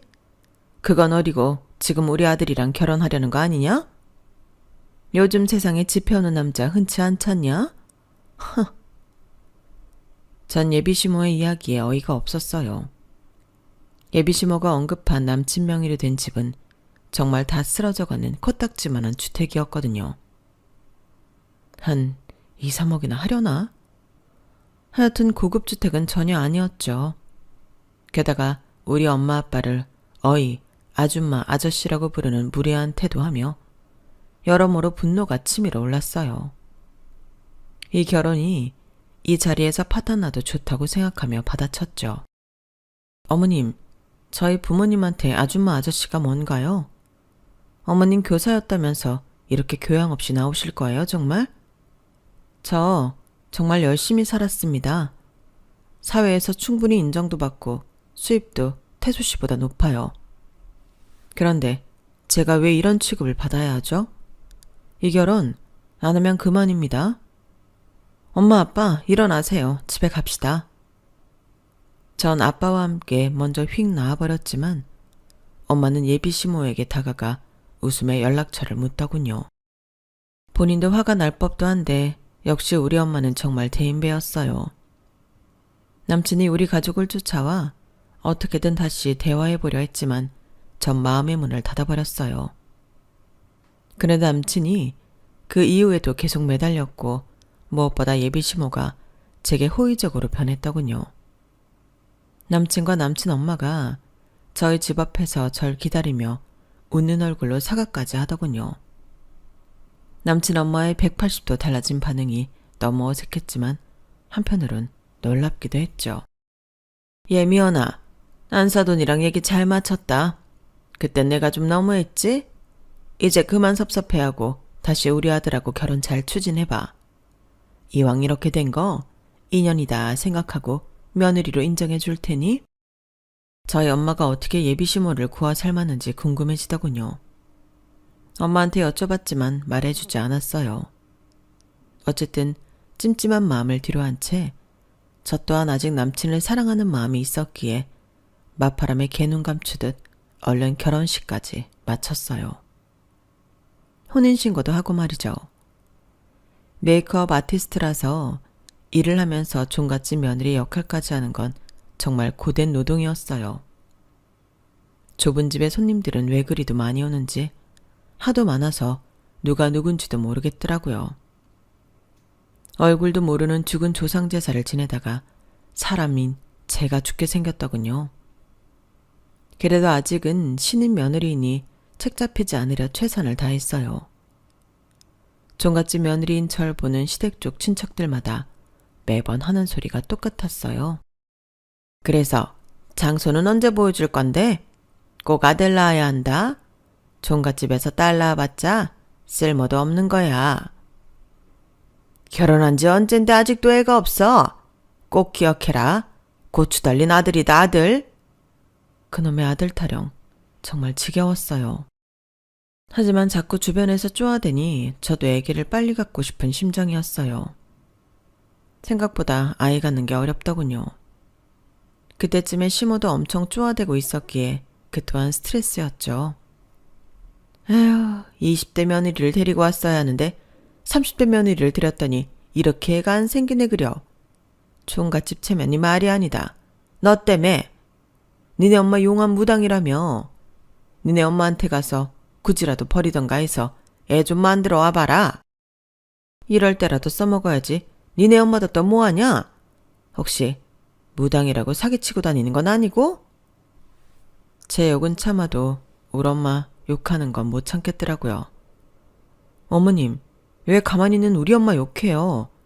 어머님은 교사 퇴직하시고 연금까지 다 날릴 만큼 사치왕이잖아요. 어머님보다 알뜰하게 열심히 살고 있는 우리 엄마가 100배 나아요. 시모도 딱히 살 곳이 마땅치 않았기에 남편 명의인 주택에서 함께 살고 있었는데 시댁살이가 정말 힘들었어요. 방에서 펑펑 운 적이 한두 번이 아니었죠. 어쨌든 더 나이 들기 전에 아이를 갖고 싶었기에 남편과 병원에 가보자고 했어요. 하지만 남편은 자연적으로 임신하기를 원한다면서 매번 거부하더군요. 어느 순간 제가 폭발해버렸죠. 몇 년을 노력해도 안 생기는 걸 언제까지 자연적으로 생기길 기다리자는 거야? 나 맨날 어머님한테 구박받는 거 보고도 그래? 나 힘들어. 더 이상 자기랑 어머님 비위 맞추고 시댁 제사 지내는 거 못하겠다고. 이렇게 살 거면 차라리 이혼해. 저의 폭탄 선언에 남편은 화들짝 놀라며 이실직고 하더군요. 자기야, 놀라지 말고 들어. 나 예전에 축구하다 다쳐서 혼자 비뇨기과 검진을 받은 적이 있어. 그때 처음 알았어. 나 무정자증이라는 걸. 뭐? 무정자증? 그게 무슨 말이야? 정자가 없다는 거야? 지금 장난해? 그럼 당신은 아이를 가질 수 없는 남자라는 거야? 근데 왜 당신 가족이며 친척들은 나보고 애기 낳으라고 난리야? 왜? 내가 무정자증인 걸 몰라. 비밀로 해줘 제발. 최대한 끝까지 비밀에 붙이고 싶어. 엄마나 다른 친척 어른들도 장선이 나만 바라보고 있는데 실망시키기 싫어. 순간 정말 등신 같은 남편을 때려 죽이고 싶은 걸 참고 또 참았어요. 그럼 나만 병신대라는 거야? 애 못 낳는 여자로 끝까지 남는 거냐고.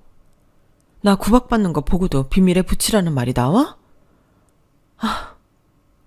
남편은 제 앞에서 무릎까지 꿇으면서 비밀로 해달라는 말을 100번도 더 하더군요. 언젠간 본인 입으로 가족들한테 밝히겠다면서 말이죠. 전 이 결혼을 계속 지속시켜야 하는 건지 너무 혼란스러웠어요. 그런데 남편에 대한 신뢰를 완전히 잃게 되는 또 다른 사건이 벌어지고 말았어요. 아주 낡은 주택이었기에 다락방이 있었는데 그곳까지 청소를 하다가 웬 핑크색 일기장을 발견했어요. 내용이 많이 적힌 건 아니었고 앞에 5, 6장 정도만 글이 적혀 있더군요. 글 중에 남편과 시모의 이름이 나오길래 집중해서 끝까지 봤죠. 그런데 거의 막판에 힘겹게 써내려간 글씨가 너무 충격적이었어요.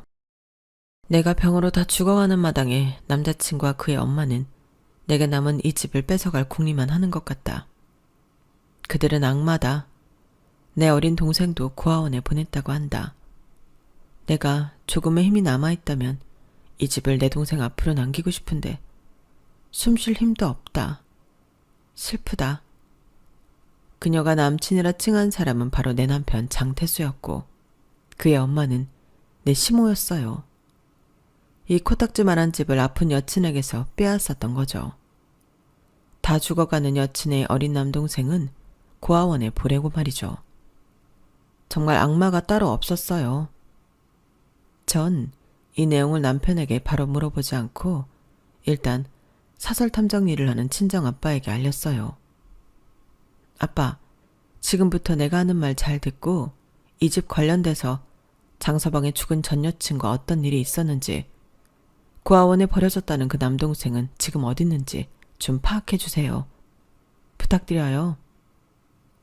이 일기장과 함께 아빠에게 제가 아는 모든 사실을 알려드렸어요.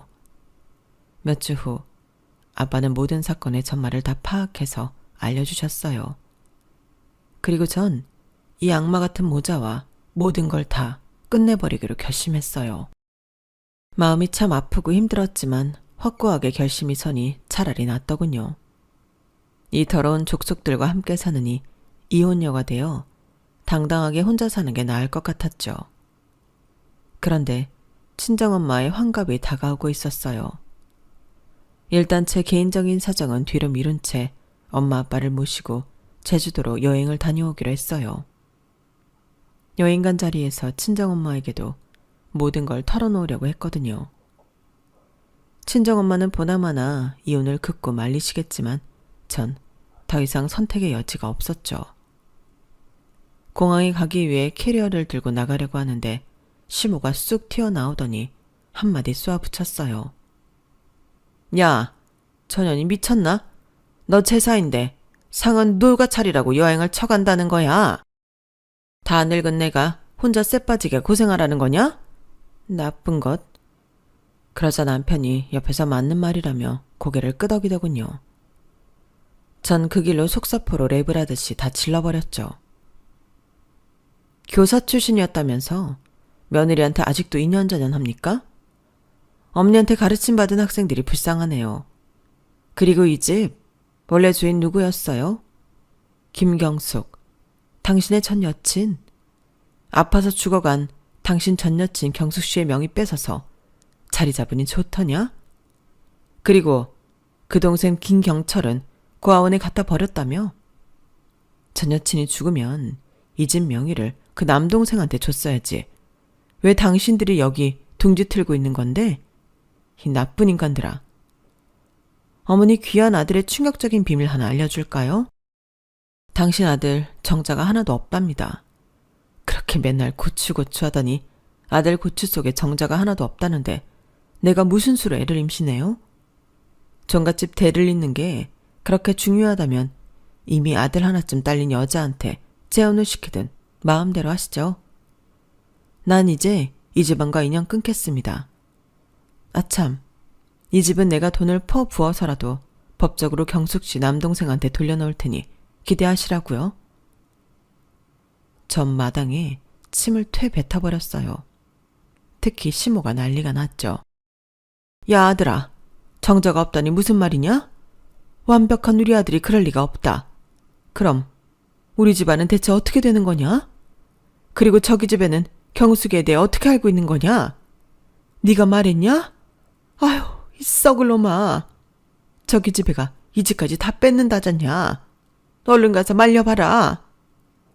거짓말쟁이이자 위선자 남편은 대문을 나서려던 제 바지가랑이를 잡고 늘어졌어요. 미연아, 자기야, 제발 내 말 좀 들어봐. 이미 죽은 사람은 죽은 사람이고 산 사람은 살아야 하잖아. 이 집을 우리한테서 뺏는다는 게 말이 돼? 그럼 나랑 엄마는 어디서 살으라고. 그러지 마 자기야. 제발 용서해줘. 뭐든지 말야. 참네. 죽은 조상을 위해 그렇게 제사를 쳐 지내더니 이제 와서 산 사람 타령이냐? 이 못돼 처먹은 작자들 같으니. 난 한 번 한다면 하는 사람이야. 당신이랑 당신 엄마 가만두지 않을 거라고. 그들에게 복수를 한다는 게 아니라 잘못된 걸 바로잡고 싶었어요. 전 제 돈 주고 변호사를 사서 남편의 전 여친 남동생에게 이 집을 돌려주기 위해 갖은 애를 썼어요. 여러 번 재판 끝에 제가 원하는 대로 명의가 이전되었어요. 전 남편과 전 시모는 그 집에서 쫓겨나게 되었고요. 이 일을 계기로 특히 시모가 사치병에서 좀 벗어나지 않을까 싶습니다. 또한 살던 집이 없어졌으니 길에서 제사를 지낼 수도 없고 제사가 좀 줄어들지 않았을까 싶네요. 속이 다 시원합니다. 나중에 알게 된 사실인데 상견례 마치고 바득바득 반대하던 시모에게 저희 친정엄마가 억 단위의 돈을 주었다더군요. 그 사실을 이혼하고 알게 되었죠. 시모가 집 뺏기고 저한테 따지러 찾아온 적이 있었는데 그 돈 얘기를 꺼내면서 크게 나무랐어요. 어머님, 아니 아줌마, 자꾸 이런 식으로 나오시면 그때 우리 엄마가 쥐어준 돈까지 다 뺏어올 거예요. 저 한다면 하는 사람입니다. 보셨죠? 어서 돌아가세요. 그 후로 시댁 관련한 소식은 못 들었네요. 평생 길에서도 마주치기 싫은 두 모자입니다. 왼수가 따로 없어요. 역시 내 부모가 최고네요. 우리 부모님께 평생 효도나하고 살아야겠어요. 물론 부모님이 원하시면 재혼을 할 생각도 있고요. 어쨌든 늘 그래왔듯이 최선을 다해 열심히 살 거예요. 그럼 저에게도 행운의 여신이 미소를 지어줄 거라 생각하거든요. 저의 긴 인생사를 함께 해주셔서 진심으로 감사드려요. 모두들 복 많이 받으세요. 여러분, 사연 댓글에 응원과 현명한 조언 부탁드려요. 좋아요와 구독은 저에게 큰 힘이 됩니다. 오늘도 좋은 일 가득하세요.